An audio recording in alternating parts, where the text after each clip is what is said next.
ANMR ನ್ಯೂಸ್ಗೆ ಸ್ವಾಗತ. ಚಿಂತಾಮಣಿ ನಗರದ ಎನ್ಆರ್ ಬಡಾವಣೆಯ ನಗರಸಭೆ ಕಚೇರಿಯ ಹಿಂಭಾಗದಲ್ಲಿರುವ ಗುರುಸ್ಪರ್ಶ ತಾಯಿ ಮತ್ತು ಮಕ್ಕಳ ಆಸ್ಪತ್ರೆಯಲ್ಲಿ ವಿಶೇಷ ಚಿಕಿತ್ಸಾ ಸೌಲಭ್ಯಗಳು ದೊರೆಯಲಿದೆ. ಮಕ್ಕಳ ತಜ್ಞರಾದ ಡಾಕ್ಟರ್ ಕಲ್ಯಾಣ್ ಎಸ್ ಜಿ ವಾರದ 7 ದಿನಗಳಲ್ಲಿ ಮಕ್ಕಳ ತುರ್ತು ಚಿಕಿತ್ಸೆ ಜೊತೆಗೆ ಪ್ರತಿದಿನ 7 ರಿಂದ ಮಧ್ಯರಾತ್ರಿ 12 ಗಂಟೆವರೆಗೂ ಕಾರ್ಯನಿರ್ವಹಿಸಲಿದ್ದಾರೆ. ನವಜಾತ ಶಿಶು ಆರೈಕೆ, ರೋಗ ನಿರೋಧಕ ಲಸಿಕೆಗಳು, ಒಳರೋಗಿ ಮತ್ತು ಹೊರರೋಗಿ ಸೇವೆಗಳ ಜೊತೆಗೆ ಫೋಟೋಥೆರಪಿ ಮತ್ತು ನೆಬುಲೈಸೇಷನ್ ಸೇವೆಗಳು ಇವರಿಂದ ದೊರೆಯಲಿದೆ. ಪ್ರಸೂತಿ ಮತ್ತು ಸ್ತ್ರೀ ರೋಗ ತಜ್ಞರಾದ ಡಾಕ್ಟರ್ ಯಶಸ್ವಿನಿ ಜಿ ರವರು ವಾರದ 7 ದಿನಗಳಲ್ಲಿ ಬೆಳಗ್ಗೆ 10 ರಿಂದ ಮಧ್ಯಾಹ್ನ 2 ಗಂಟೆ, ಸಂಜೆ 6 ರಿಂದ 9 ಗಂಟೆವರೆಗೂ ಕಾರ್ಯನಿರ್ವಹಿಸಲಿದ್ದು ಬಂಜೆತನ ನಿವಾರಣೆ ಮತ್ತು ಲ್ಯಾಪ್ರೋಸ್ಕೋಪಿಕ್ ಸ್ಪೆಷಾಲಿಟಿ ತಜ್ಞರಾಗಿದ್ದು, ಇದರ ಜೊತೆಗೆ ಆಂಟಿನೇಟಲ್ ಕೇರ್, ನಾರ್ಮಲ್ ಡೆಲಿವರಿ ಮತ್ತು caesarean section, high risk pregnancy services, family planning service ಸೇವೆಗಳ ಜೊತೆಗೆ ಗೈನಕಾಲಜಿಗೆ ಸಂಬಂಧಿಸಿದಂತೆ ಅಡೋಲಸೆಂಟ್ ಪ್ರಾಬ್ಲಮ್, PCOD ಪ್ರಾಬ್ಲಮ್, ಗರ್ಭಶಸ್ತ್ರ ಚಿಕಿತ್ಸೆ, ಕ್ಯಾನ್ಸರ್ ಸ್ಕ್ರೀನಿಂಗ್, ಲ್ಯಾಪ್ರೋಸ್ಕೋಪಿ ಸರ್ಜರಿ ಸೌಲಭ್ಯ ಇವರಿಂದ ದೊರೆಯಲಿದೆ. ಆಸ್ಪತ್ರೆಯಲ್ಲಿ ಔಷಧಿ ಅಂಗಡಿಯ ಸೌಲಭ್ಯ, ಒಳರೋಗಿಗಳ ಸಾಮಾನ್ಯ ಮತ್ತು ವಿಶೇಷ ಕೊಠಡಿಗಳ ಜೊತೆಗೆ ಆಕ್ಸಿಜನ್ ಸೌಲಭ್ಯದ ಕೊಠಡಿ ಸಹ ದೊರೆಯುತ್ತಿದೆ. ಹೆಚ್ಚಿನ ವಿವರಗಳಿಗೆ ಮೊಬೈಲ್ ಸಂಖ್ಯೆ 7676985401ಕ್ಕೆ ಸಂಪರ್ಕಿಸುವುದು. ಎಲ್ಲೊಂದು ಜಗತ್ತಿಗೆ ಭಾಷಾಶಾಸ್ತ್ರ ಪರಿಚಯಿಸಿಕೊಟ್ಟಂತ ಪರ್ಷಿಯನ್ ಜನಾಂಗ, ಎಲ್ಲೊಂದು ಜಗತ್ತಿನ ಮುಂದೆ ಬಿಚ್ಚುಗತ್ತಿ ಇಳಿದಿದ್ದಂತ ರೋಮನರ ಜನಾಂಗ, ಜಗತ್ತಿನಲ್ಲಿ ಪ್ರಾಚೀನ ಅಂತ ಕರೆಸಿಕೊಂಡಂತ 35ಕ್ಕೂ ಹೆಚ್ಚು ಜನಾಂಗಗಳು ಅಲ್ಪಾಯುಗಳಾಗಿ ಕಾಲಗರ್ಭ ಸೇರಿದ್ದಾರೆ. ನಮ್ಮ ಕಣ್ಣು ಮುಂದೆ ಕಂಡಿರುವಂತ 100 ಮತಪಂಥಗಳು ಕಣ್ಮರಿಗಾಗಿ ಹೋಗಿದ್ದಾರೆ. ಯಾಕಂದ್ರೆ ಒಂದೇ ಒಂದು ಕಾರಣ, ಇತಿಹಾಸದ ಕಮ್ಮೇಲಾದಂತ 10, 20, 30, 40, 50 ವರ್ಷಗಳ ಕಾಲದ ಒಂದೇ ಒಂದು ಪರಕೀಯ ಜನಾಂಗದ ದಾಳಿಯನ್ನು ತಡೆಯುವಷ್ಟು ಸಾಮರ್ಥ್ಯ ಇಲ್ಲದೆ ಆ ಪ್ರಾಚೀನ ಅಂತ ಕರೆಸಿಕೊಂಡಂತ ಜನಾಂಗಗಳೆಲ್ಲ ಮಣ್ಣಲ್ಲಿ ಮಣ್ಣಾಗಿ ಇತಿಹಾಸ ಪುಟಗಳಿಂದ ಅಳಿಸಿ ಹೋದವು. ಆದ್ರೆ ನಮ್ಮ ಪರಂಪರೆ, ಭಾರತೀಯ ಸಂಸ್ಕೃತಿ, ಸನಾತನ ಧರ್ಮದ ಮೇಲೆ 10, 20, 40, 50 ವರ್ಷ ಅಲ್ಲ, ಚರಿತ್ರೆ ಸಾಕ್ಷಿಯಾಗಿ ನಿಂತಿದೆ. 1372ಕ್ಕೂ ಹೆಚ್ಚು ವರ್ಷ ನಿರಂತರ ನಮ್ಮ ಮೇಲೆ ದಾಳಿ. ಇಷ್ಟು ವರ್ಷ ನಮ್ಮ ಮೇಲೆ ದಾಳಿ ಮಾಡಿದ್ರು ಒಂದೆರಡು ಪರಕೀಯ ಜನಾಂಗದವರ, ಒಂದೆರಡು ಪರಕೀಯ ದೇಶದವರ. ಸ್ವಾಮಿ, 1000ಕ್ಕೂ ಹೆಚ್ಚು ವರ್ಷ ಮೊಘಲರು ಬಂದ್ರು, ತುರ್ಕರು ಬಂದ್ರು, ಅರಬ್ಬರು ಬಂದ್ರು, ಅಫ್ಘನರು ಬಂದ್ರು, ಪೋರ್ಚುಗೀಸರು ಬಂದ್ರು, ಡಚ್ಚರು ಬಂದ್ರು, ಫ್ರೆಂಚರು ಬಂದ್ರು, ಇಂಗ್ಲಿಷರು ಬಂದ್ರು, ಶಕರು ಬಂದ್ರು, ಹೂನರು ಬಂದ್ರು. ಇವರೆಲ್ಲರೂ ಬಂದು ನಮ್ಮ ಮೇಲೆ ದಾಳಿ ಮಾಡಿದ ನಂತರವೂ ಇವತ್ತಿಗೂ ಸನಾತನ ಹಿಂದೂ ಧರ್ಮವಾಗಿ ಜೀವಂತವಾಗಿದೆ.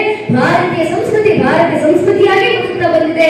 ಇಡೀ ದೇಶದಲ್ಲಿ 100 ಕೋಟಿಗೂ ಹೆಚ್ಚು ಭಾರತೀಯರು, ಮನೆಗಳು ಭಾರತೀಯ ಸಂಸ್ಕೃತಿ, ಸನಾತನ ಧರ್ಮವನ್ನು ಪಾಲಿಸುತ್ತಿದ್ದೀವಿ. ಪ್ರಶ್ನೆ ಬರುವುದು ಯಾರ ಕಾರಣದಿಂದ? ಅಧ್ಯಾತ್ಮರಹಿತವಾದಂತಹ ಸನಾತನ ಧರ್ಮ ಭಾರತೀಯ ಸಂಸ್ಕೃತಿಯ ಇತಿಹಾಸವನ್ನು ಕೆದಕಿ ನೋಡಿ ವಿದೇಶದ ಇತಿಹಾಸವನ್ನು ಪ್ರಶ್ನೆ ಮಾಡ್ತಾರೆ. What makes Hinduism a living tradition? ಯಾವುದು ಸನಾತನ ಧರ್ಮವನ್ನು ಜೀವಂತವಾಗಿಟ್ಟಿರೋದು? Is it their text written? Is it their song standards glory? Is it their knowledge system? Is it their pride? Is it their heritage? ಯಾವುದು ಈ ಧರ್ಮವನ್ನು ಜೀವಂತವಾಗಿಟ್ಟಿರೋದು? ಅವರ ಹಿರಿಮೆಯ, ಅವರ ಸ್ವಾಭಿಮಾನವ, ಅವರ ಪೂರ್ವಿಕರು ಬರೆದಿದ್ದ ಗ್ರಂಥಗಳ, ಅವರು ಹಾಡುವಂತ ಹಾಡುಗಳ? ಯಾವುದು ಈ ಧರ್ಮವನ್ನು ಜೀವಂತವಾಗಿಟ್ಟಿರೋದು?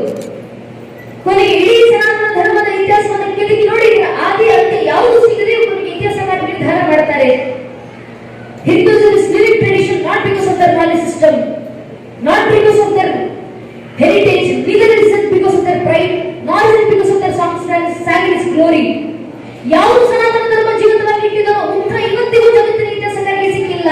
ಆದರೆ ಭಾರತ ದೇಶದ ಆಧ್ಯಾತ್ಮಿಕ ಪರಂಪರೆಗೆ ಸ್ವರ್ಣ ಸಿಂಹಾಸನ ಪೀಠವಾದಂತ ಈ ಕರ್ನಾಟಕದಲ್ಲಿ, ಕನಕ ಕಿರೀಟವಾಗಿ ಮೆರೆದಂತ ಆ ಕಲ್ಯಾಣ ಕರ್ನಾಟಕದ ಭಾಗದಲ್ಲಿ ಎಂಥ ಶಕ್ತಿ ಅಪ್ಪ ಬಸವಣ್ಣ ನೀ ನಿಂತ ನೆಲವೇ ಕೈಲಾಸಾಗಿ ಬೆರೆಯುತ್ತಿರುವುದು ಅಂತ ಹಾಡಿದಂತ ನಮಗಳಿಗೆ ಗೊತ್ತು. ಸನಾತನ ಧರ್ಮ ಜೀವಂತವಾಗಿಟ್ಟಿರೋದು ಯಾರು ಅಂತ ಕೇಳಿದ್ರೆ, ತನ್ನ ಮೇಲೆ 100 ದಾಳಿ ಆಗ್ತಿದ್ದಂತ ಸಂದರ್ಭದಲ್ಲಿ ಬಹಿರಂಗದ ದಾಳಿ, ಆಂತರಿಕ ಶಕ್ತಿ ಎಲ್ಲವನ್ನೂ ಮೀರಿ ನಿಂತು ಆ ಜನಾಂಗಗಳು ಅಳಿಸಿ ಹೋದಂತ ರುದ್ರಭೂಮಿಗಳನ್ನ ಮೀರಿ ಕಾಲಚಿತ್ರವನ್ನು ಚೀರಿಟ್ಟಂತ ಆ ಒಬ್ಬ ಬಸವಣ್ಣನಾದಂತ ಆ ಕಲ್ಯಾಣ ಕ್ರಾಂತಿ ಧರ್ಮವನ್ನು ಜೀವಂತವಾಗಿಟ್ಟಿದೆ ಅನ್ನೋ ಸತ್ಯ ನಮಗೆ ಮಾಡ್ಕೊಳ್ತಿರೋದು ವಿದೇಶದ ಇತಿಹಾಸಕಾರರ ಅರ್ಥ ಆಗಲಿಲ್ಲ. ಜೀವಂತವಾಗಿತ್ತು, ಹೇಗೆ ಜೀವಂತವಾಗಿತ್ತು? ಅಲ್ಲಮ್ಮ ಪ್ರಭುಗಳು ಕಲ್ಯಾಣಕ್ಕೆ ಹೋಗೋಕೆ ಮುಂಚೆ ಕಲ್ಯಾಣದ ಭವಿಷ್ಯವನ್ನು ನುಡಿತಾರೆ. ಕಲ್ಯಾಣದ ಭವಿಷ್ಯ ನುಡಿಯುವಂತ ಅಲ್ಲಮ್ಮ ಪ್ರಭುಗಳ ಭವಿಷ್ಯವಾಣಿ ಕೆಟ್ಟು ಹಾಳಾಗುವುದು ಕಲ್ಯಾಣ, ತೋರುಪಟ್ಟಿಯ ದೊಂಬರಾಟ ಅತಿಯಾಗುವುದು, ಹೇಳುವವರು ನಿಜವಾದ ಗುರುವಾಗಲೆಂದು ಹೇಳಲು, ಕೇಳುವವರು ಗುರುವಾಗಲೆಂದು ಕೇಳಲು, ಆಚಾರ ವಿಚಾರ ಪ್ರಚಾರ ಇವೆಲ್ಲವೂ ನಿಜವಾಗದೆ ಬರೀ ನಟನೆಯಾಗಿ, ಸಮರ್ಥಿಯಾಗದೆ ವಿಪರೀತವಾಗಿ, ಶಿವಸಂತಾನವಾಗದೆ ಶನಿ ಪೀಳಿಗೆಯಾಗಿ ತೊಳೆತುಂಬುತ್ತದೆ. ಎದೆ ಎತ್ತಿ ಕೊರಳ ಬಿತ್ತಿ ಶಿವಾಚಾರದ ಪ್ರೇಮ ಮೇಲೆ ವೀರ್ ಬಿಚ್ಚಳದ ಪ್ರಾಣ ಕೆಳವಾಗುತ್ತದೆ. ಅನ್ಯದ ಆಚರಿಸುವವರು ಭ್ರಷ್ಟರಾಗುವರು, ವಿಚಾರ ವಿಮರ್ಶೆಗಳು ಗಡಿಪಾರಾಗುವವು, ಅವಿಚಾರ ಧರ್ಮಟತೆಗೆ ಗೋಪುರ ಕಟ್ಟುವರು, ಮೇಲು ಕೀಳೆಂಬುದು ಅತಿ ಹೆಚ್ಚಾಗಿ ಮೇಲಿನವರು ಕೆಳಗಿನವರನ್ನು ತಮ್ಮ ಕಾಲು ತುಳಿತಕ್ಕೆ ತೊಟ್ಟು ಮಾಡಿಕೊಂಡು, ಅಧಿಕಾರಿಗೆ ಗದ್ದುಗೆ ಮಾಡಿಕೊಂಡು, ಐಶ್ವರ್ಯಕ್ಕೆ ಕಮ್ಮಟ ಮಾಡಿಕೊಂಡು, ನಾಮಭೋಗಕ್ಕೆ ತಪ್ಪುರ ಮಾಡಿಕೊಂಡು, ಗುರುಗಳ ಹೆಜ್ಜೆ ವೇದ ಬಿಂದುವೆಂದು, ರಾಜನ ತಲೆಯ ವಜ್ರವಿಡುವೆಂದು, ಜನರ ಬುದ್ಧಿ ಬರೀ ಮಣ್ಣೆಂದು, ಸರ್ವನಾಶವಾಗುವುದು ಗುಹೇಶ್ವರ ಅಂತ ಅಲ್ಲಮ್ಮ ಪ್ರಭುದೇವರು ಕಲ್ಯಾಣದ ಭವಿಷ್ಯವಾಣಿಯನ್ನು ನುಡಿದು ಕಲ್ಯಾಣ ಬಿಟ್ಟು ಹೋಗುವಂತ ಸಂದರ್ಭ. ಪ್ರಭುದೇವರ ಭವಿಷ್ಯವಾಣಿ ಅಕ್ಷರಶಃ ಸತ್ಯವಾಯಿತು. ಕಲ್ಯಾಣಕ್ಕೆ ಬೆಂಕಿ ಬಿದ್ದ ದೃಶ್ಯವನ್ನ ಕಂಡು ಬಸವಣ್ಣನವರು ಕಣ್ಣೀರಿಡುತ್ತಾ ಬರ್ತಾರೆ. ನಾನು ಬಂದ ಕಾರ್ಯಕ್ಕೆ ನೀವು ಬಂದಿರಯ್ಯ, ನೀವು ಬಂದ ಕಾರ್ಯಕ್ಕೆ ನಾನು ಬಂದಿರಯ್ಯ. ಕಲ್ಯಾಣ ಪ್ರಣತಿಯಾಯಿತು, ನಾನು ತೈಲವಾದೆ, ನೀವು ಬತ್ತಿಯಾದಿರಿ, ಪ್ರಭುದೇವರು ಜ್ಯೋತಿಯಾದರು, ಪ್ರಣತೆ ಒಳಿತಯ್ಯ. ತೈಲ ಚೆಲ್ಲಿತಯ್ಯ, ಬತ್ತಿ ಜಾರಿತಯ್ಯ, ಜ್ಯೋತಿ ನೆತ್ತಿತಯ್ಯ, ನಿಮ್ಮ ಕುಳಲ ಸಂಗಮ ದೇವ ಶರಣನ ಮನ ನೊಂದಿತಯ್ಯ, ಕಣ್ಣೀರಿಟ್ಟರು ಬಸವಣ್ಣನವರು. ಆದರೂ ಅಲ್ಲಮ್ಮ ಪ್ರಭುದೇವರು ನಿಮಗಾದ್ರೂ ಶರಣರ ಬಾಂಧವ್ಯ, ನನಗೆ ಆ ಬಾಂಧವ್ಯವೂ ಇಲ್ಲ ಅಂತ ಎಲ್ಲವನ್ನು ತೊರೆದು ವೈರಾಗ್ಯದಲ್ಲಿ ದೇಶಾಂತರ ಹೊರಡುವಂತ ಸಂದರ್ಭ. ಆ ಸಮಯಕ್ಕೆ ಇಡೀ ಕಲ್ಯಾಣಕ್ಕೆ ಬೆಂಕಿ ಬಿದ್ದಾಗ ಕಲ್ಯಾಣದಲ್ಲಿದ್ದಂತ ಯಾವೊಬ್ಬ ಶರಣರು ಮನೆಯಲ್ಲಿಟ್ಟಿದ್ದಂತ ಚಿನ್ನ, ಬೆಳ್ಳಿ, ವಜ್ರ, ವೈಡೂರ್ಯ, ಮುತ್ತು, ರತ್ನ ಸಂಪತ್ತನ್ನು ರಕ್ಷಣೆ ಮಾಡಿದ್ದವರಲ್ಲ ಯಾರೂ ಹೋಗಲಿಲ್ಲ. ಇಡೀ ಕಲ್ಯಾಣಕ್ಕೆ ಬೆಂಕಿ ಬಿದ್ದು ಕಲ್ಯಾಣವೇ ಹೊತ್ತಿ ಉರಿತಾ ಇದ್ದಂತ ಸಂದರ್ಭಕ್ಕೆ ಕಲ್ಯಾಣದಲ್ಲಿದ್ದಂತ ಒಬ್ಬೊಬ್ಬ ಶರಣರು ಮಡಿವಾಳ ಮಾಚಿದೇವೆಂದು ಹಿಡಿದು ನೀಲಾಂಬಿಕೆ, ಗಂಗಾಂಬಿಕೆ, ಆಗಿರಂತಿ, ಲಕ್ಕಮ್ಮ, ಸುಳೆ, ಸಂಗಮ, ಅಕ್ಕ, ನಾಗಮ್ಮ, ಅಂಬಿಗರ, ಚೌಡಯ್ಯ, ಚನ್ನಬಸವಣ್ಣನವರವರೆಗೂ ಒಬ್ಬೊಬ್ಬ ಶರಣರು ತಮ್ಮ ಕೈಗೆ ಸಿಕ್ಕಂತ ವಚನಗಳ ತಾಳೆಗೆರೆಗಳನ್ನು ಗಂಟು ಕೋಟೆ ಗಟ್ಟಿ ಕೈಗೆ ಹೊತ್ಕೊಂಡು ತಿಕ್ಕು ತಿಕ್ಕುಗಳು ಓಡೋಡಿ ಬಂದ್ರು. ಯಾಕೆ? ಜಗತ್ತಲ್ಲಿ ಏನು ಸುಟ್ಟು ನಾಶ ಆದ್ರೂ ಪರವಾಗಿಲ್ಲ, ನಮ್ಮ ಧರ್ಮ ಒಂದು ಸುಡುವಂತಿಲ್ಲ, ನಮ್ಮ ಪರಂಪರೆ ಸುಟ್ಟು ನಾಶ ಆಗುವಂತಿಲ್ಲ, ನಮ್ಮ ಸಂಸ್ಕೃತಿ ಅಳಿಸುವಂತಿಲ್ಲ. ಸಂದರ್ಭ ಯಾವುದೇ ಬರಲಿ, ಸಮಯ ಯಾವುದೇ ಆಗಲಿ, ಶಾಮ ದಾಮ್ ದಂಡ ಬೇಡ ಯಾವ ಸ್ವರೂಪದಲ್ಲಾದ್ರೂ ಪರವಾಗಿಲ್ಲ, ಇದೊಂದು ಸನಾತನ ಪರಂಪರೆ ಉಳಿವಾಗಬೇಕು, ಇದನ್ನು ಮುಂದಿನ ಪೀಳಿಗೆಗೆ ತಲುಪಿಸಬೇಕಂತ ನನ್ನ ನಿಮ್ಮ ಪೂರ್ವಿಕರಲ್ಲಿ ಧರ್ಮದ ಉಳಿವಿನ ಪರವಾಗಿದ್ದಂತ ತುಳಿತ ಅಂತದ್ದು. ಶತಮಾನಗಳ ಸಂಘರ್ಷಗಳನ್ನು ಕಳೆದು ಪರಂಪರೆಯನ್ನು ಉಳಿಸಿ ನಮ್ಮ ಪೂರ್ವಿಕರು ನಮ್ಮ ಕೈ ಕೊಟ್ಟು ಹೋಗಿದ್ದಾರೆ. ಒಬ್ಬ ಅಕ್ಕನಾಗಲಾಂಬಿಕೆ ಸ್ವಾಮಿ 80-90 ವಯಸ್ಸಿನ ವೃದ್ಧೆ ಬೇರೆ ಬೇರೆ ವಚನಗಳ ತಾಲೀಮುಗಳನ್ನು ಕಟ್ಟಿಕೊಂಡು ರಾಜ್ಯದಾದ್ಯಂತ ತಿರುಗಾಡಿದ್ದಾರೆ. ಕರುನಾಡಿನಾದ್ಯಂತ ಒಬ್ಬ ರಕ್ಷಣೆ ಮಾಡಿ ಸಾಕು. ಮಠಗಳಿಗೆ ಹೋಗಿ ಅಲ್ಲಿ ಕೂತು ಲಿಂಗ ಪೂಜೆಯನ್ನು ಮಾಡಿ ಮಠಾಧೀಶರ ಕೈಗೆ ಪತ್ರವನ್ನು ಆ ತಾಲೀಮುಗಳನ್ನು ಕೊಟ್ಟು ಕೇಳಿದ್ದಾರೆ, ನಿಮ್ಮ ಊರಿನಲ್ಲಿರುವಂತ ಶರಣ ಬಾಂಧವರಿಗೆ ಇದನ್ನು ತಲುಪಿಸಿ, ಧರ್ಮ ರಕ್ಷಣೆಯನ್ನು ಮಾಡಿ ವಚನ ಪರಂಪರೆಯನ್ನು ಉಳಿಸಿ. ಒಬ್ಬ ಜನ ಬಡಿಸುವಂತವರು ಸಹ್ಯಾದ್ರಿ ಶಿಖರದಲ್ಲಿ ಕೂತು ತಪಸ್ಸಿನಂತ ವಚನಗಳ ಸಂರಕ್ಷಣೆಯನ್ನು ಮಾಡಿದ್ದಾರೆ ಆ ಅರಣ್ಯದಲ್ಲಿ. ಯಾಕೆ ಆಗಬೇಕು? ಇದು ಮುಂದಿನ ಪೀಳಿಗೆಗೆ ತಲುಪಬೇಕು. ಇಡೀ ಮನುಕುಲದ ಸಾಕ್ಷಾತ್ಕಾರ ಯಾವುದಾದ್ರೂ ಒಂದು ಭಾಗದಿಂದ ಆದ್ರೆ ಅದು ಈ ಕರ್ನಾಟಕದ ನೆಲದಲ್ಲಿ ಹುಟ್ಟಿದಂತ ವಚನ ಪರಂಪರೆಯಿಂದ ಮಾತ್ರ ಸತ್ಯ ಅವರಿಗೆ ತಿಳಿದಿತ್ತು. ಆ ಸತ್ಯವನ್ನು ಮುಂದಿನ ಪೀಳಿಗೆಗೆ ತಲುಪಿಸುವಂತ ಪ್ರಯತ್ನ ಅಂತಿಮ ತಲೆಮಾರಿನವರು ಮಾಡಿದ್ರು. ಸಂಘರ್ಷಗಳ ನಂತರ ಉಳ್ಕೊಂಡು ಬಂದ್ರೆ ಉಳಿಸಿ ಮುಂದಿನ ಪೀಳಿಗೆಗೆ ತಲುಪಿಸುವುದು ನಮ್ಮ ಕರ್ತವ್ಯ. ಈ ವಚನ ಪರಂಪರೆ ಉಳಿವಿಗೆ 12ನೇ ಶತಮಾನದ ಹೋರಾಟ ಮಾತ್ರ ಅಲ್ಲ ಸ್ವಾಮಿ, 21ನೇ ಶತಮಾನದವರೆಗೂ ನಿರಂತರ ಹೋರಾಟ ನಡೆದು ಬಂದಿದೆ. ಇವತ್ತಿನ ಶಿವಕುಮಾರ ಸ್ವಾಮೀಜಿಗಳನ್ನು ನೆನಪಿಸ್ತೀವಿ. ಶತಮಾನದ ಸಂತ ಅಂತ ಪರಮಪೂಜ್ಯ ಶಿವಕುಮಾರ ಸ್ವಾಮೀಜಿಗಳನ್ನು ಕರೀತೀವಿ ನಾವು. ಯಾಕೆ ಶತಮಾನದ ಸಂತರು? ಯಾಕಂದ್ರೆ ಒಂದು ಕಾಲದಲ್ಲಿ ನಮ್ಮ ಈ ಪರಂಪರೆ ಇನ್ನೇನು ನಾಶವಾಗುವ ಸ್ಥಿತಿಗೆ ಬಂದು ನಿಂತಾಗ ನಾವೆಲ್ಲರೂ ಲಿಂಗ ಪೂಜೆಯನ್ನ ಮರೆತು ಎಲ್ಲ ಸಂಸ್ಕೃತಿಯನ್ನು ಮರೆತು ಕೂತಿದ್ದ ಸಂದರ್ಭದಲ್ಲಿ ದೇಶ ಧರ್ಮ ಕಟ್ಕೊಂಡು ನನಗೆ ನನ್ನ ಸಾಕಲ್ಲ ಸ್ವಾರ್ಥ ಭಾವನೆಯಲ್ಲಿ ಸಂಸ್ಕೃತಿಯನ್ನು ಮರೆತು ಕೂತಾಗ ಒಬ್ಬ ಶಿವಕುಮಾರ ಸ್ವಾಮೀಜಿಗಳು ನಮ್ಮ ಮಠದಲ್ಲಿ ಕೂತು ಬಂದಂತ ಭಕ್ತರಿಗೆ ಅಭ್ಯಾಸ ತಗೊಂಡು ಮಂತ್ರದೀಕ್ಷೆಯನ್ನು ಕೊಟ್ಟು ಬೆಳೆಸಬೇಕಾದಂತ ಶಿವಕುಮಾರ ಸ್ವಾಮೀಜಿಗಳಂತ ಸಂತರು ಮಠಗಳನ್ನು ತೋರಿದ್ದಾರೆ. ಹೆಗಲಲ್ಲಿ ಜೋಳಿಗೆಯನ್ನು ಹೊತ್ಕೊಂಡು ಪ್ರತಿಯೊಬ್ಬ ಹಿಂದೂಗಳ ಮನೆಗಳ ಮುಂದೆ ನಿಂತು ಭಿಕ್ಷೆ ಬೇಡ್ತಾರೆ. ತಾಯಿ ಹೋದಿರಿ ಶಾಂತಿ, ನೀನ್ ಮನೆಯಲ್ಲಿ ಒಂದು ಅಕ್ಕಿಂದೊಂದು ಜೋಳಿಗೆ ಹಾಕಮ್ಮ, ಮಠದಲ್ಲಿ ಮಕ್ಕಳು ಸಾಕ್ತಿದ್ದೀನಿ, ಆ ಮಕ್ಕಳಿಗೆ ವಚನ ಪರಂಪರೆ ಹೇಳ್ಕೊಡ್ತೀನಿ, ವೈದಿಕ ಪರಂಪರೆ ಹೇಳ್ಕೊಡ್ತೀನಿ, ಆ ಮಕ್ಕಳಿಗೆ ಧರ್ಮ ಬೋಧನೆಯನ್ನು ಮಾಡ್ತೀನಿ, ಆ ಮಕ್ಕಳಿಗೆ ಧರ್ಮ ಸಂಸ್ಕೃತಿ ಉಳಿಸುವಂತ ಕೆಲಸ ಮಾಡ್ತೀನಿ ಅನ್ನವನ್ನ ಅಂತ ಬೇಡಿದಾರಲ್ಲ. ಯಾವ ಸಂತರನ್ನ ನಾವು ಸಮಾಜದ ರತ್ನ ಮುತ್ತುಗಳು ಅಂತ ಸಾಕಬೇಕಾಗಿತ್ತು, ನಮ್ಮ ಜವಾಬ್ದಾರಿ ಅದು. ಅವ್ರ ಮನೆಗಳನ್ನ ಬಿಟ್ಟು ಬರೋದು ಯಾರಿಗೋಸ್ಕರ? ನಾನು ನೋಡ್ಕೊಳ್ಳಿ ಸಮಾಜ ಇದೆ ಅನ್ನೋ ಕಾರಣಕ್ಕೋಸ್ಕರ. ಅಂಥವ್ರು ಮನೆಗಳ ಮುಂದೆ ನಿಂತು ಜೋಳಿಗೆ ಇಟ್ಟು ಭಿಕ್ಷೆ ಬೆಳೆದಲ್ಲ ನನಗಾಗಿ ಅಂತ ಎಷ್ಟು ಜನ ಸಂತರು. ಒಂದು ಕಾಲದಲ್ಲಿ ಬಸವಣ್ಣನವರು ಹೇಳ್ತಾರೆ, ಸ್ಥಾವರ ಕಳಿ ಹುಚ್ಚು ಜಂಗ ಹುಟ್ಟಿಲ್ಲ ಅಂತ. ಸ್ಥಾವರ ಅಂದ್ರೆ ಒಂದು ನೆಲದಲ್ಲಿ ನಿಂತು ನಾವು ಪ್ರತಿಷ್ಠಾಪನೆ ಮಾಡುವಂತ ಲಿಂಗ, ಅದು ಸ್ಥಾವರ ಅಲ್ಲ, ತಲೆ ನಿಂತಿರುತ್ತೆ. ಜಂಗಮ ಅಂದ್ರೆ ತನ್ನ ದೇಹದಲ್ಲಿ ಲಿಂಗವನ್ನು ಧರಿಸಿ ಓಡಾಡುವಂತ ವ್ಯಕ್ತಿ ಜಂಗಮ, ಅವನು ಸಾಕ್ಷಾತ್ ಜೀವಂತ ಲಿಂಗ ಅಂತ ಹೇಳ್ತಾರೆ. ಒಂದು ಕಾಲದಲ್ಲಿ ಜಂಗಮರು ಸ್ಮಶಾನದಲ್ಲಿ ನಿಂತಿದ್ರು. ಯಾಕೆ ಸ್ಮಶಾನದಲ್ಲಿ ನಿಂತಿದ್ರು ಗೊತ್ತೇ? ಒಬ್ಬ ವ್ಯಕ್ತಿಯ ಶವವನ್ನು ಹೊತ್ತಿದ್ದಾಗ ಜಂಗಮರಿದ್ದು ಪ್ರಶ್ನೆ ಮಾಡ್ತಿದ್ರು, ಈತನನ್ನ ಮಣ್ಣಿನಲ್ಲಿ ಉಳಿಬೇಕು ಅಂದ್ರೆ ಅಥವಾ ಇದನ್ನ ಪಂಚಭೂತಕ್ಕೆ ಲೀನ ಮಾಡ್ಬೇಕಂದ್ರೆ ಇವರು ಏನಂತ ಸಾಧನೆ ಜೀವಿತ ಮಾಡಿದ್ದಾನೆ, ಸಮಾಜಕ್ಕೆ ಏನ್ ಕೊಡುಗೆ ಕೊಟ್ಟಿದ್ದಾನೆ ಅಂತ ಪ್ರತಿಭಾ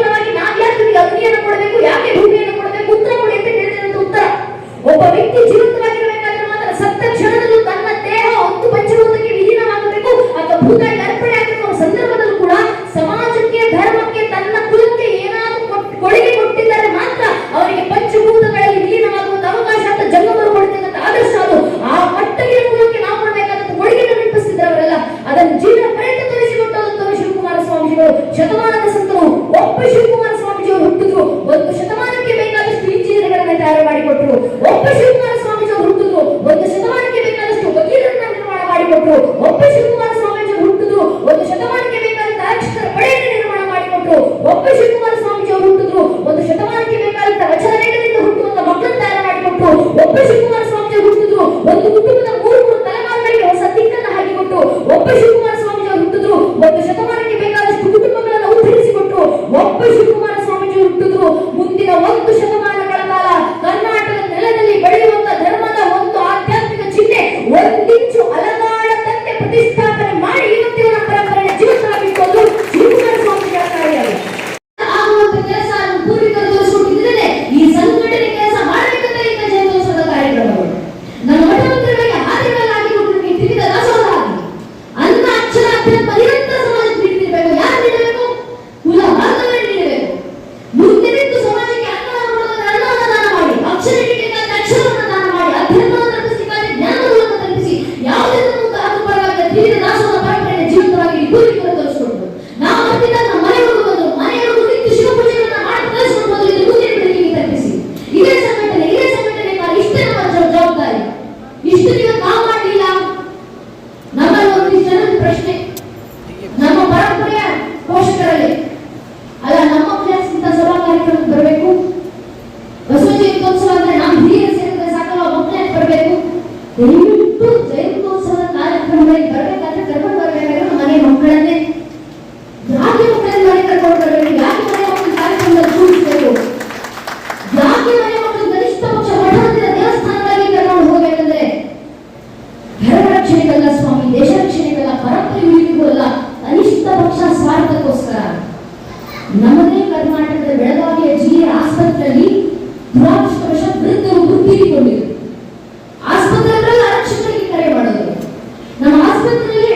ನೋಡಿ, ಎಷ್ಟು ಜನ ನನ್ನ ವಯಸ್ಸಿನ ಮಕ್ಕಳು ಹಣೆಗೆ ಧಾರ್ಮಿಕ ಸಂಕೇತ ಧರಿಸಿಕೊಂಡಿದ್ದಾರೆ. ನಮ್ಮ ಮನೆಗಳಲ್ಲೇ ನಮ್ಮ ಮನೆ ಹೆಣ್ಮಕ್ಳು ಹಣೆಗೆ ಕನಿಷ್ಠ ಪಕ್ಷ ಕುಂಕುಮ ಪದ್ಧತಿಯನ್ನು ನಾವು ಹೋಗ್ತಿದ್ದಾರೆ. ಹಣೆ ಕುಂಕುಮ ಹಚ್ಚೋದಿಲ್ಲ ನಮ್ಮ ಹೆಣ್ಮಕ್ಳು. ಅಮ್ಮ ಮಕ್ಕಳು ಕಪ್ಪು ಚುಕ್ಕಿನ ಮಾಡಿರುವಂತ ಸಣ್ಣ ಕಪ್ಪು ಕೊಟ್ಟು ತಪ್ಪು ನಮ್ಮ ಹೆಣ್ಮಕ್ಳು ಅಲ್ಲವೇ ಏನ್ ಹಣೆ ಕುಂಕುಮ ಇಡಬೇಕು ಅಂತ ಹೇಳ್ಕೊಂಡಿರುವಂತ ಮನೆ ಪೋಷಕರ ತಪ್ಪು, ಮನೆ ಹಿರಿಯರ ತಪ್ಪು. ನಮ್ಮನೆ ಹೆಣ್ಮಕ್ಳಿಗೆ ಹೇಳ್ಕೊಡ್ಬೇಕು ನಾವು ಏನಕ್ಕಮ್ಮ ಹಣೆ ಕುಂಕುಮ ಕಾಟಾಚಾರ ಹಚ್ಚೋದಲ್ಲ. ಮಾರ್ಕಂಡ ಋಷಿಗಳು ದೇವಿ ಭಾಗವತದಲ್ಲಿ ಬರೀತಾರೆ, ಶುಕ್ರ ಶುಕ್ರ ಎಂಬ ಇಬ್ಬರು ರಾಕ್ಷಸರು ತಾಯಿ ಜಗನ್ಮಾತೆಗೆ ಕೆಟ್ಟ ದೃಷ್ಟಿಯಿಂದ ನೋಡಿದಾಗ ತಾಯಿ ಜಗನ್ಮಾತೆ ಖುದ್ದು ಕ್ರೋಧಿತರಾಗಿ ಶಾಂಪ ವ್ಯಾಪಾರದ ಕಾಡಿ ನಿಂತು ಶುಕ್ರ ಶುಕ್ರ ಸಂಹಾರವನ್ನು ಮಾಡಿ ಆ ರಾಕ್ಷಸ ರಕ್ತವನ್ನು ತೆಗೆದುಕೊಂಡು ತಾಯಿ ಜಗನ್ಮಾತೆ ತನ್ನ ಹಣೆ ಹಚ್ಚೋಟಂತೆ. ಅದರ ಸಂಕೇತವನ್ನು ನಮ್ಮ ಹೆಣ್ಮಕ್ಳು ಇವತ್ತಿಗೂ ಹಣೆ ಕುಂಕುಮ ಇಡ್ತಾರೆ. ಯಾಕೆ? ಎದುರಿಗೆ ಬರುವಂತ ಪುರುಷರಿಗೆ ಎಚ್ಚರಿಕೆಯನ್ನು ಕೊಡಲಿಕ್ಕೆ. ಒಂದು, ನಿನ್ನ ತಾಯಿ ಸ್ಥಾನದಲ್ಲಿ ಜಗನ್ಮಾತೆ ಸ್ಥಾನಕ್ಕೆ ಆರಾಧಿಸಿ ಗೌರವಿಸಿ ನೋಡು. ಅಕಸ್ಮಾತ್ ಕೆಟ್ಟ ದೃಷ್ಟಿಯಿಂದ ನೋಡಿದ್ರೆ ಶುಕ್ರ ಶುಕ್ರಕ್ಕೆ ಬಂದ ಪರಿಸ್ಥಿತಿ ನಿನಗೂ ಬರುವುದು ಅಂತ ಎಚ್ಚರಿಕೆ ಕಟ್ಟಿಕೊಂಡಿಗೆ ಹಿಂದೂ ಧರ್ಮದ ಒಬ್ಬೊಬ್ಬ ಹಿಂದೂ ಹೆಣ್ಮಕ್ಳು ಜೀವಂತ ದುರ್ಗೆಯನ್ನು ಹಣೆಗೆ ಕುಂಕುಮ ಓಡಾಡಬೇಕಂತ ಪರಂಪರೆಯಲ್ಲಿ ಪೂರ್ವಿಕರು ಹಾಕಿಕೊಂಡಂತ ಪದ್ಧತಿ ಮತ್ತು ಸಂಸ್ಕಾರ ಮನೆ ಹೆಣ್ಣುಮಕ್ಕಳು ಮಾತ್ರ ಅಲ್ಲ, ಹೆಣ್ಣು ಮಕ್ಕಳಾಗಲಿ ಗಂಡು ಮಕ್ಕಳಾಗಲಿ ಈ ಪರಂಪರೆಯಲ್ಲಿ ಹುಟ್ಟಿರುವಂತ ಪ್ರತಿಯೊಬ್ಬ ವ್ಯಕ್ತಿ ಹಣೆಗೆ ಒಂದಲ್ಲ ಒಂದು ಧರ್ಮ ಸಂಕೇತ ಧರಿಸಿರಲೇಬೇಕು. ನಾವು ಭಸ್ಮ ತೆಗೆದು ವಿಭೂತಿಯಿಂದ ಹಣೆ ಕಟ್ಕೊಳ್ವಿ. ಯಾಕೆ ಭಸ್ಮ? ನಾಶದ ಸಂಕೇತ, ಸಾವಿನ ಸಂಕೇತ. ಜಗತ್ತಿನಲ್ಲಿರುವಂತ ಸಮಸ್ತ ಸೃಷ್ಟಿ ಕೊನೆಗೊಂದು ದಿನ ಆಗಲಿಕ್ಕೆ ಒಂದು ನಾಶವೇ ತಪ್ಪಿದವರು ನಾವು. ಯಾವ ಸಾವನ್ನ ಕಂಡರೆ ಇಡೀ ಜಗತ್ತು ಭಯಬಿಟ್ಟು ಬೆತ್ತರಿಗಿಸಿ ಓಡುತ್ತೋ ಆ ಸಾವನ್ನು ಹುಡುಕಿಕೊಂಡು ಹೋಗಿ ಅದರ ಪ್ರತೀಕವಾಗಿರುವಂತ ಭಸ್ಮವನ್ನು ಹಣೆ ಮಾಡಿಕೊಂಡ್ವಿ ನಾವು. ರುದ್ರಾಭಿಷೇಕದ ಸಂದರ್ಭದಲ್ಲಿ ಶಿವಲಿಂಗಕ್ಕೆ ಅಭಿಷೇಕ ಮಾಡುವಂತ ಸಂದರ್ಭದಲ್ಲಿ ನಿಜವಾದ ರುದ್ರ ಮಾಡಿದ ವೀರವಂತನನ್ನು ಪಠಿಸ್ತೀವಿ ನಾವು. ಮೃತ್ಯುವೇ ಸ್ವಾಹ ಮೃತ್ಯುವೇ ಸ್ವಾಹ ಮೃತ್ಯುವೇ ಸ್ವಾಹ ಅಂತ ಮೃತ್ಯುವಿಗೆ ಆಹ್ವಾನವನ್ನು ಕೊಟ್ಟು ಅದಕ್ಕೂ ಮೃತ್ಯುಂಜಯನಾದಂತ ಈಶ್ವರ ನನ್ನ ಪರವಾಗಿದ್ದಾನೆ ಅಂತ ಸಾರಿನ ಗುಡ್ಡಾಂಶವಾಗಿ ನಾವು ತ್ರಿಗುಂಡ ಧಾರಣೆ ಅಂತ ಹೇಳಿದ್ರೆ ಮೂರಾಂಗದ ವಿಭೂತಿ ಹಣೆ ಹಚ್ಚೋದು. ಯಾಕೆ ಮೂರಾಂಗದ ವಿಭೂತಿ ಬೆಳೆಯೋದು? ಮೂರು ಲೋಕಗಳಲ್ಲೂ, ಮೂರು ಕಾಲಗಳಲ್ಲೂ, ಮೂರು ಸ್ಥಿತಿಗಳಲ್ಲೂ, ಮೂರು ಅವಸ್ಥೆಗಳಲ್ಲೂ, ಮೂರು ಪರಿಸ್ಥಿತಿಗಳಲ್ಲೂ ನಿನ್ನ ರಕ್ಷಣೆ ಮಾಡುವಂತ ಯಾವ್ದಾದ್ರು ಶಕ್ತಿ ಜಗತ್ತಲ್ಲಿದೆ ಅದು ನಾನು ನಿಂತಿದ್ದೀನಿ ಅಂತ ಆ ಅಣ್ಣ ಬಸವಣ್ಣನವರು ಕೊಟ್ಟಂತ ಪ್ರಮಾಣದ ಸಂಕೇತ ಹಣೆಗೆ ಧರಿಸುವಂತ ತ್ರಿಗುಂಡ ಧಾರಣೆ ಮೂರಾಂಗದ ವಿಭೂತಿ ಅದು ಶಿವನೇ ಕೊಟ್ಟಂತ ಪ್ರಮಾಣ. ಅದು ವಚನ, ಅದು ಮಾತು, ಅದು ಪ್ರಮಾಣ. ಅದರ ಜೀವನದ ಸಾಕ್ಷಿಯನ್ನು ಹೇಗೆ ವಿಭೂತಿ ಹಚ್ತೀವಿ ನಾವು? ಅಲ್ಲಮ್ಮ ಪ್ರಭುಗಳು ಹೇಳುವಂತ ಮಾತು, ಬಸವ ಬಸವ ಬಸವ ಎಂದು ಭಸ್ಮವ ಬಳಿಗಡೆ ದಸೆಯಿಟ್ಟು ಹೋಗುವುದು ಕರವ ಬಂಧನವು. ಅಯತಕ್ಕೂ ಬಸವಣ್ಣನೇ ಕಾರಣ, ಸಾಹಿತ್ಯಕ್ಕೂ ಬಸವಣ್ಣನೇ ಕಾರಣ. ಬಸವಣ್ಣನಿಂದ ಲೋಕ ಊಟ ಕಾಣುವುದೇಶ್ವರ. ಅಲ್ಲಮ್ಮ ಪ್ರಭುಗಳ ಮಾತು, ನೀವು ಏನೋ ಅನುಷ್ಠಾನ ಮಾಡಿ ಬರಲಿಲ್ಲ ಪರವಾಗಿಲ್ಲ, ನೀವು ಗ್ರಂಥಗಳನ್ನು ಓದಿ ಬರಲಿಲ್ಲ ಪರವಾಗಿಲ್ಲ, ಏನಾಗಿಲ್ಲ ಅಂತ ಪರವಾಗಿಲ್ಲ, ಒಂದು ಭಸ್ಮ ತೆಗೆದು ಬಸವಣ್ಣನ ಹೆಸರೇ ಹಣೆಗೆ ಬಳ್ಕೊಂಡ್ರೆ ಸಾಕು, ನೀವೆಲ್ಲ ಕರ್ಮ ಬಂಧನ ನಾಶ ಆಗುತ್ತೆ ಅಂತ ಹೇಳೋದು ಯಾರು? ಅಲ್ಲಮ್ಮ ಪ್ರಭುದೇವರು ಶುದ್ಧಿ ಪಡೆದ ಅಧಿಕಾರಿಗಳು ಒಂದು ಕಾಲ. ಆ ಪ್ರಭುದೇವರ ಮಾತನ್ನು ಕಿವಿಗಳಲ್ಲಿ ವೀಕ್ಷಿಸಬೇಕು. ನಮ್ಮ ಪರಂಪರೆ ಚಿರಂತನಾಗಿರಬೇಕು. ಅದರಿಂದ ನಿಮಗೆ ಸಾಧ್ಯವಾದರೆ ಮಕ್ಕಳಿಗೆ ಪರಂಪರೆ ಪರೀಕ್ಷೆ ಮಾಡಿಕೊಳ್ಳಿ. ನಿಮ್ಗೆ ಆಗಲಿಲ್ಲ, ನಮಗೆ ವಚನ ಪರಂಪರೆ ಇತಿಹಾಸ ತಿಳಿದಿಲ್ಲಮ್ಮ, ಗರಿಷ್ಠ ಪಕ್ಷ ಮಕ್ಕಳಿಗೆ ಹೇಳ್ಕೊಡೋಣ ಅಂದ್ರೆ ನಮಗೆ ಸರಿಯಾದ ವಚನಗಳು ಗೊತ್ತಿಲ್ಲ ಅಥವಾ ನಮಗೆ ಸಮಯ ಇಲ್ಲ ಅಂತ ನಿಮಗೆ ಭಾಸವಾದ್ರೆ ಪರವಾಗಿಲ್ಲ. ಸಾಧ್ಯವಾದರೆ ಮಕ್ಕಳಿಗೆ ಧರ್ಮ ಗ್ರಂಥಗಳ ಪರೀಕ್ಷೆ ಮಾಡಿಕೊಳ್ಳಿ, ನಮ್ಮ ಇತಿಹಾಸ ಪರೀಕ್ಷೆ ಮಕ್ಕಳಿಗೆ ಮಾಡಿಕೊಳ್ಳಿ. ಆಗಿಲ್ಲ ಕನಿಷ್ಠ ಪಕ್ಷ ವಾರಕ್ಕೆ ಒಂದು ದಿನ ಮನೆಯ ಮಕ್ಕಳನ್ನು ಕರ್ಕೊಂಡು ದೇವಸ್ಥಾನಕ್ಕೆ ಹೋಗಿ ಮಠದಿಂದ ಹೋಗಿ ಅಲ್ಲಿ ಕೂರಿಸಿ ಮಕ್ಕಳ ಬಗ್ಗೆ ವಚನಗಳನ್ನು ಹಾಡಿಸಿ ಸಾಕು. ಆ ಮಕ್ಕಳ ತನ್ನಿಂದಾನೇ ಧರ್ಮ ಜಾಗೃತಿ ಆಗುತ್ತೆ. ಇವತ್ತು ಹಿಂದೂ ಮನೆ ಪೋಷಕರು ಮಾಡಬೇಕಾಗಿರುವಂತ ಮೊಟ್ಟ ಮೊದಲ ಕೆಲಸ ಇದು. ಮನೆ ಮಕ್ಕಳು ದೇವಸ್ಥಾನ ಕರ್ಕೊಂಡು ಹೋಗೋದು, ವಾರಕ್ಕೊಂದು ದಿನ ಮಠಕ್ಕೆ ಕರ್ಕೊಂಡು ಹೋಗೋದು, ಅಲ್ಲಿ ಕೂರಿಸಿ ವಚನಗಳನ್ನು ಹಾಡಿಸ್ಬೇಕು ಮಕ್ಕಳ ಆಯ್ತಾ. ಮಕ್ಕಳು ಕೂತು ವಚನಗಳನ್ನು ಹಾಡಿದ್ರೆ ಭಗವಂತನೇ ಧರೆ ಎಂದು ಬರ್ತಾರೆ. ಇದು ನನ್ನ ಮಾತಲ್ಲ, 12ನೇ ಶತಮಾನದ ಶರಣರಾದಂತ ಕುಂಬಾರಗುಡ್ಡೆ ಎಂಬ ಶರಣರ ಇತಿಹಾಸವನ್ನು ಹರಿಹರ ರಣದಲ್ಲಿ ಜೀವಂತ ಸಾಕ್ಷಿಯಾಗಿ ಉದಾಹರಣೆ ಕೊಡ್ತಾರಲ್ಲ. ಒಬ್ಬ ಕುಂಬಾರಗುಡ್ಡೆಯ ಸಾಮಾನ್ಯ ಭಕ್ತ, ಅವರಿಗೆ ಓದು ಬರಹ ಗೊತ್ತಿಲ್ಲ, ಅಕ್ಷರ ಗೊತ್ತಿಲ್ಲ, ಗೊತ್ತಿರೋದು ಶಿವನ ಮೇಲಿರುವಂತ ಭಕ್ತಿ. ದಿನ ಮಡಿಕೆ ಮಾಡ್ಬೇಕಾದ್ರೆ ಆ ಮಡಿಕೆ ತಟ್ಟುವ ತಾಳಕ್ಕೆ ಶಿವನ ಭಜನೆ ಹಾಡ್ತಾ ಹಾಡ್ತಾ ಕುಡಿತಿದ್ರಂತೆ. ನೋಡಿದ ಶಿವನಿಗೆ ಅನಿಸ್ತು, ನನ್ನ ಭಕ್ತ ಕುಂಬಾರಗುಡ್ಡೆಯ ದಿನ ನಮಗೋಸ್ಕರ ಭಜನೆ ಹಾಡ್ತಾರೆ, ಕುಡಿತಾರೆ, ಒಂದು ದಿನ ನಾನೇ ಹೋಗಿ ಭಕ್ತರ ಭಜನೆಗೆ ಕುಡಿಬೇಕಲ್ಲ. ಶಿವನಿಗೆ ಮನಸ್ಸಾಯ್ತು, ಕುಂಬಾರಗುಡ್ಡೆ ಹೊಸ ನೃತ್ಯ ನೋಡಿದ ಶಿವನ ಹುಟ್ಟಿದ್ದು ಸತ್ಯ ಆಡಿದ್ದು ತಂದಿರೇನಂತ ಮಿಳಿಗೆ ಹೊರಗಾಡಿದೆನೆಂದು ಇಷ್ಟು ದಿನ ಮನಸ್ಸಿನ ಒಳಗೆ ನಂಬಿಸಿದ ಭಕ್ತರ ಭಜನೆ ವಚನಗಳನ್ನ ಕೇಳಿ ಇವತ್ತು ಹೊರಗೆ ಬಂದು ಜಗತ್ತು ಕಣ್ತುಂಬಿಸಿಕೊಳ್ಳುತ್ತೆ. ಭಕ್ತರ ವಚನಕ್ಕೆ ನಾನೇ ನೃತ್ಯ ಮಾಡ್ತೀನಿ ಶಿವ ಧರೆಗೆ ಇಳಿದು ಬಂದ್ರು. ಆದ್ರೆ ಶಿವ ನೃತ್ಯ ಮಾಡಬೇಕಾದ್ರೆ ಇಷ್ಟು ರಂಗವೇದಿಕೆ ಸಾಲೋದಿಲ್ಲಲ್ಲ. ಶಿವ ತಾನೇ ರಂಗವೇದಿಕೆ ಸೃಷ್ಟಿಸಿಕೊಳ್ತಾರೆ. ತನ್ನ ಒಂದು ಕಾಲಿನಿಂದ ಪಾತಾಳ ತುಳಿದು ಮತ್ತೊಂದು ಕಾಲಿನಿಂದ ಬ್ರಹ್ಮಾಂಡವನ್ನು ಎತ್ತಿ ಅಖಂಡವಾದ ವಿರಾಟ್ ಸ್ವರೂಪ ರಂಗವೇದಿಕೆ ಸೃಷ್ಟಿಸಿ ತನ್ನ ಭಕ್ತ ಹಾಡಿದ ವಚನಕ್ಕೆ ಶಿವನ ನೃತ್ಯ ಮಾಡಿ ಶುರು ಮಾಡಿದ್ರು. ಹೇಗಿತ್ತು ಶಿವನ ತಾಂಡವ? ಕುಂಬಾರಗುಡ್ಡೆಯ ರಗಳೆಯ ಹರಿಯ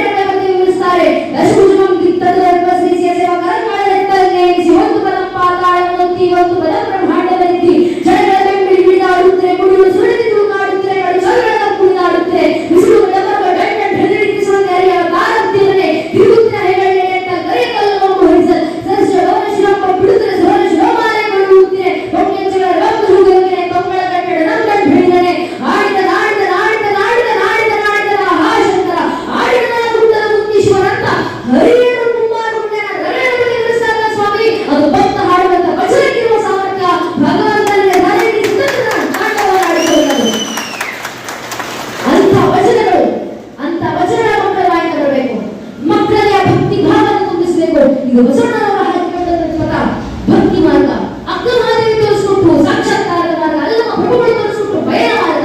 ನೀವು ಯಾವ ಮಾರ್ಗವನ್ನು ಉಪಯೋಗಿಸಿ ಪರವಾಗಿಲ್ಲ, ಆ ಭಗವಂತನ ನಡೆಗೆ ಮಕ್ಕಳು ಸಾಗುವಂತ ಮಾರ್ಗವನ್ನು ಮಕ್ಕಳಿಗೆ ತೋರಿಸ್ಕೊಡಿ. ಮತ್ಯಾವ